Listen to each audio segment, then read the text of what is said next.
So why do certain things happen? We've got a Queensland shooting. And we can see the spin that's been put on it. We can see what they want us to believe.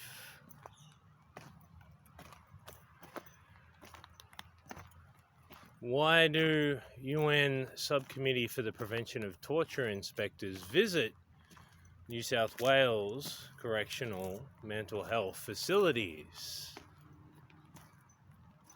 Is that just a thing that happened? For some reason, they decided to send a team to New South Wales to look at these facilities. So I've been talking about the work of Stephen Spires. I've been talking about what happened to Ewa Kiskonen, what happened to Stephen Spires in these New South Wales facilities. And I don't think the message is really getting through the significance of it and the fallout, or the respect for a sacrifice, a payment for everyone that was made by these men. And I'm not trying to make anybody feel bad. I had my head in the sand of politics as much as anyone. And I haven't done anything great. But I have witnessed the great things that these men have done, and the opportunity that they have presented us with a claim to our kingdom set in stone.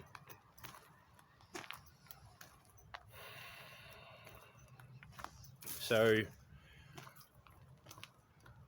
what they did to Ewa while he was in custody was they went after his beliefs.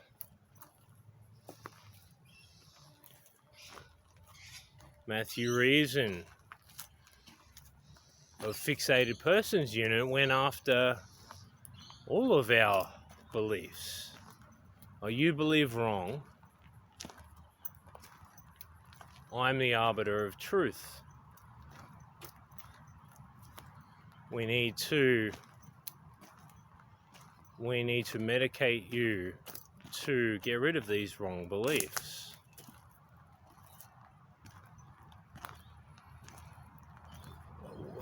Well, you must know reality then. You must know what's true.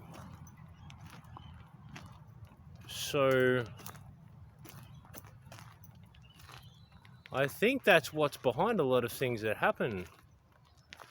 And unfortunately, we have a lot of opportunists that come along and try to make it their own, try to make it their story.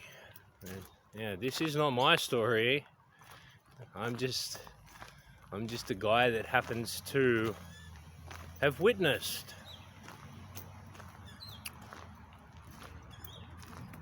But yeah, what I'm suspecting is really behind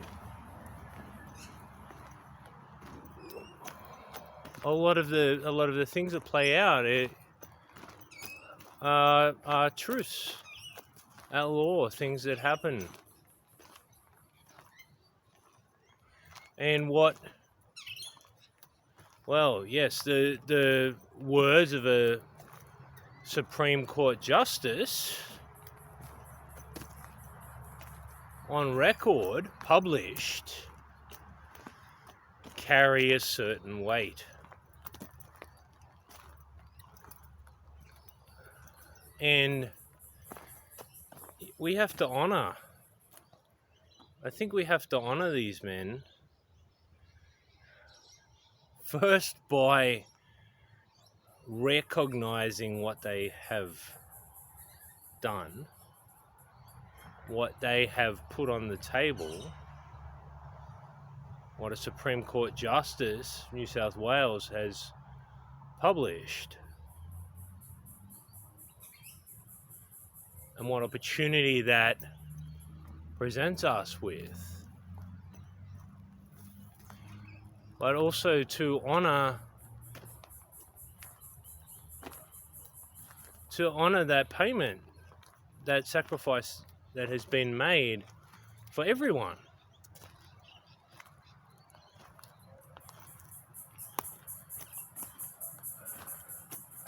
Whether you're aware of it or not, these guys have paid a price to give us an opportunity. And it seems that even the UN inspectors being knocked back for access isn't enough to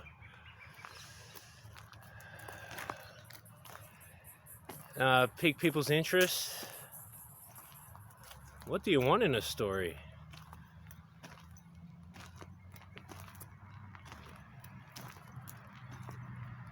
So, yeah, we do actually have a case, and you can contribute to that by researching, finding out what's happened, because it's already happened. It's on court record. I'll put the link to that document again, and I've covered this case extensively, but even better is watch Stephen's channel, Locusts and Honey. He covers it and no doubt raises a lot of points that escape me.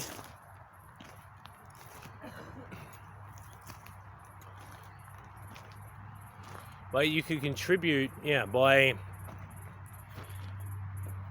by sharing this information, and also by buying a shirt or by contributing to Stephen's work, all of which he's put out there for free. So this is the point I was trying to get to, is there's so many heroes trying to seize momentum, and we just don't see the people that have been defending us the whole time. So I owe a debt to these men, and you do too. And I think the best way to pay that debt is to either contribute to a case, but people that have actually paid a price. These are people that have been to jail for their beliefs, might not be the right word, but they walk the walk. Whereas Cossack is getting himself in trouble. But what's the plan? There is no plan. He's just like a Tassie devil, just a wrecking ball. So we want to be peaceful. We want the order of law. then we need to recognize the people that have been here in the background that I think are actually making things happen, not the shiny, story on the surface. So now that I've got that out of the way, I wanted to look at a little more propaganda has come out. That you actually pointed this one out. This is from SBS News. It came out conveniently on the 18th of December 2022, just after the Queensland shooting. And I'll leave a link to the article. This is Robert Sudi. Robert says being a sovereign citizen is like having a mind virus. He'd know, he used to be one. Well, he'd be able to tell me what a sovereign citizen is. I need to find this guy. Robert Sudi was lured into the sovereign citizens movement with a simple online search to contest a fine. Months later, he managed to wade out of the black hole of misinformation. You play a drinking game to this. Drink every time there's a buzzword. Warning, the following article contains disturbing content. It took a little over a year for Robert Sudi to realise the so-called sovereign citizens movement, which he was part of, was futile. Yes, that's right. Resistance is futile. They just happen to have this ready to go right after the shooting. I was being led into something that wasn't really going to work legally, he told the feed from remote New South Wales, where he lives off the grid. The former adherent, who now researches the Australian offshoot of the movement, had been lured in after he searched online how to contest his driving offences in 2011. It was the entry point of many, he said. Yes, resistance is futile. It used to be basically that: tax evasion, getting out of fines, not paying council rates, all those sorts of things. But now Mr. Sudi is concerned by the broadening spectrum of followers. That concern was reaffirmed following reports that one of the Queensland police shooters who gunned down 2 young police constables on Monday evening was linked to conspiracy theory websites and the sovereign citizen ideology. Now it's become like a social phenomena, the type of a tool in which people can exert their feelings of disenchantment with the government, Mr. Sudi said. And I brought this to the attention of authorities in 2014. Oh, thank you, Mr. Sudi. Who are sovereign citizens and what do they believe? There's that word again. They are a loose group who believe they are not under the jurisdiction of the federal government and claim to be answerable only to their particular interpretations of the common law. Well, this may be true. I don't actually know what a sovereign citizen is. I've never met one. Why do these articles always focus on the individuals, what jurisdiction they're under? They never talk about international law, though, do they? They never talk about international war crimes. They never talk about Rule 92, Hague Convention, law of war on land. They never talk about these conventions that have been in place in The Hague for over 100 years. It's all about, fines. In Australia, sovereign citizens sometimes refer to themselves as free men of the land, living people, or sovereign people. So watch out for anybody that refers to themselves as living. They're dangerous. Though the free man of the land movement is more prevalent in Commonwealth countries, it is an iteration of the original sovereign citizen movement from the United States, which first appeared in the 1970s. So maybe these people have read Matthew Reason's affidavit, and that Supreme Court document. That's where they're getting their information from. This is what sovereign citizens believe. Repeat this. This is the truth. Sovereign citizens were involved in 15% of the 84 FBI-designated domestic terrorism incidents in the US between 2015 and 2019, according to a report citing FBI figures in May 2021. And there's a picture of some people flying a government flag upside down.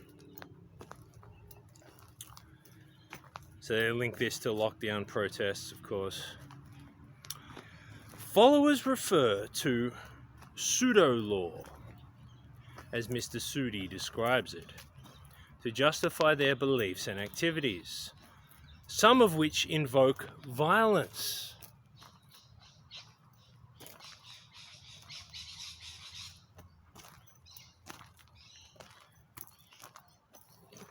Examples. No, there aren't examples.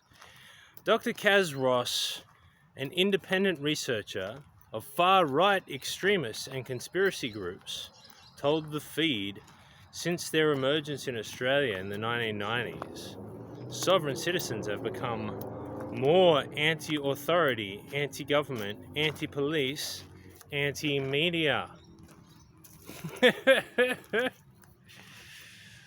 Oh, I don't know about these sovereign citizens, but I can speak for myself. I can see a reason why people become anti-media. This is where words, I think, are so important. What does that mean? It's just so typical of this stuff. People have become anti-this. People have become wary, more questioning, less trusting. These would be more truthful phrases. Are they an organized movement or a small group of believers? The movement has different denominations with different leaders or gurus. Here's the cult thing, who head their own slice of the wider group, Mr. Sudi tells the feed. Dr. Ross pinpoints Queensland and Western Australia as the two main centres of the sovereign citizen movement in Australia. In Queensland, she said many followers are ex-military or ex-police officers, with one of the key local figureheads being a former police officer himself. Well, what does that tell you about the police? A year ago, the leaders met with one another over Zoom to network and share ideas. They are organised groups. In Perth and in Queensland during the pandemic, they actually got little badges made up, sheriff badges, and they were running around trying to arrest government officials. I reckon I would have seen that on the news if that happened, but okay. In a video found by police in 2021, a member of the group purporting to be the AFP commissioner had detailed plans to overthrow the federal government and encouraged others to join. Police found no evidence that the group would carry out any specific violent act, but confiscated 470 fake badges. That's interesting. In February of this year, 74-year-old man Wayne Glue, a known figure in the movement, was charged for allegedly inciting others to arrest government ministers, including Western Australia Premier Mark McGowan.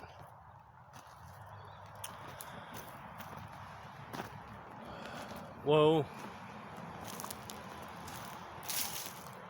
yeah, what an idiot.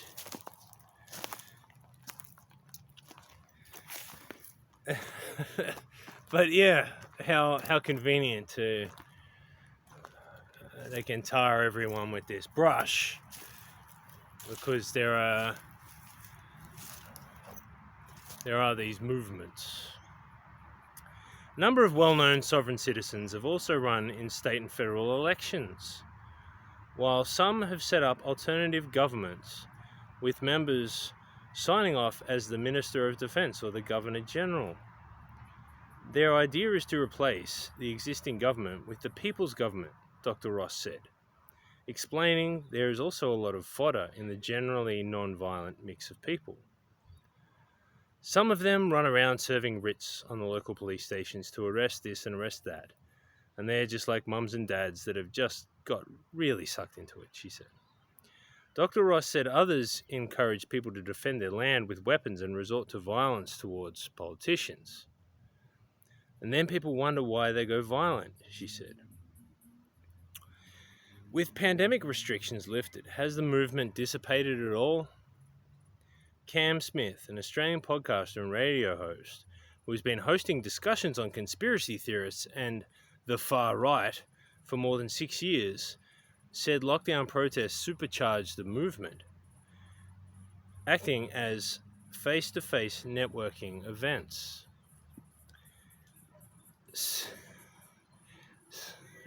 Since we've sort of done away with most of the COVID restrictions, it has definitely ebbed a bit, but there's still some momentum there, Mr. Smith told the feed. If you look at the traffic on some of the conspiracy websites, you can see that since the last lockdowns, they have just completely dropped off, but they're still higher than they were before the pandemic. Looking back only a week, Dr. Ross says similar insurrections are being staged by citizens' movements in other countries. In Germany on 8 December, a group closely associated with the Reichsbürger movement, meaning citizens of the right, which rejects the legitimacy of the state, planned a coup to overthrow the German government. The response triggered one of the biggest counter-terror operations in Germany's history. I think that's supposed to be Germany's history, featuring more than 3,000 police officers and special forces. Germany is where you end up. People with weapons, training, guns, planning to take down the government, Dr. Ross said. Mr. Sudi said he warned police about the growing movement in 2014 and was shocked when their estimation of membership was lower than he expected. There was an investigation in New South Wales, which was in 2015, with the police commissioner. They said there were 300 sovereign citizens in New South Wales. I'd say there were already about 30,000. So that's the end of this piece.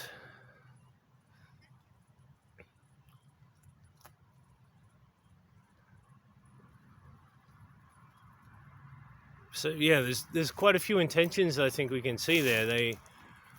They're trying to, it's planned to see the resistance is futile. The state, well, you and Steve could attest to this. The state will use force when they can't answer questions at law. They just resort to force.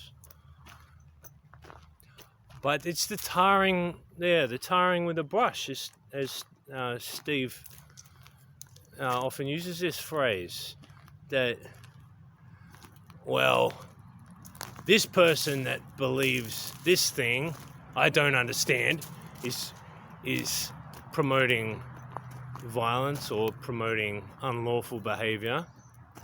Therefore, this other person that to me seems similar, that has ideas that sound similar, but they may not be because I don't understand them anyway. But they must be the same. They want to say terrorist, but notice they can't. Because of that Supreme Court document, because of the price that Stephen Spires, and particularly Ulrich Gonen, pay to get this on the table. So that's what I think. I think we need to be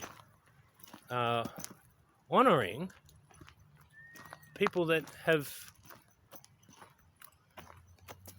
sacrificed something.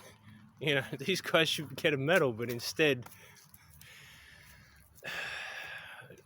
yeah, it's a smear campaign, or it's lack of acknowledgement, even in the sovereign citizen movement, whatever that is.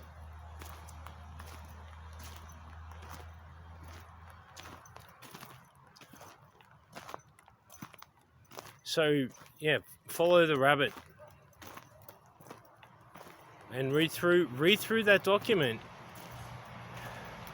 I'm sure I haven't uncovered everything that's in there, but there's gold, and it's all there. It already happened, and we've literally just got to pull together as a people.